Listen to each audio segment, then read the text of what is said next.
Masih ingat Santo Suruh? Pria buka jasa di Suruh apa saja, kini punya 50 mitra, jadi bintang iklan. Masih ingat Susanto alias Santo Suruh? Pria viral karena buka jasa siap di Suruh apa saja, kini Santo Suruh meraih kesuksesan berkat jasanya tersebut.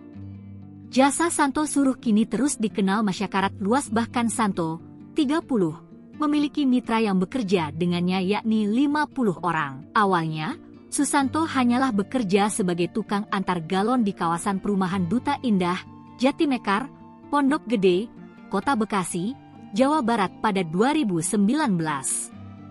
Kini, Susanto telah menjadi bintang iklan. Media sosial Instagram miliknya yakni Suruh_Santo telah memiliki 184.000 pengikut.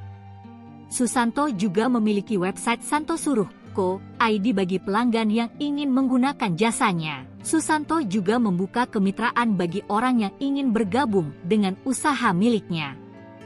Kalau mau punya duit, harus mau disuruh. Mau suruh apa hari ini? Begitu tulisan yang ada di laman Santo Suruh Co.id.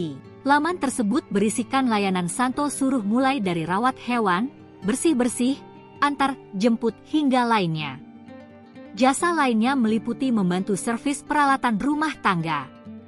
Sedangkan jasa terpopuler yakni mengubur bangkai hewan, harga jasa tersebut yakni mulai Rp100.000. Kemudian angkut barang mulai Rp130.000, full home cleaning mulai Rp300.000, pindahan mulai Rp250.000 dan antar jemput mulai Rp100.000. Bahkan ada testimoni dari customer mengenai layanan Santo Suruh. Sementara melalui Instagram Suruh_Santo, Susanto telah menjadi bintang iklan jamu untuk masuk angin, rumah makan ayam penyet hingga produk perawatan diri pria. Selain itu, Susanto terlihat sempat berfoto bersama Raffi Ahmad dan Raditya Dika. Santo juga mengunggah mitra terbaik setiap bulannya.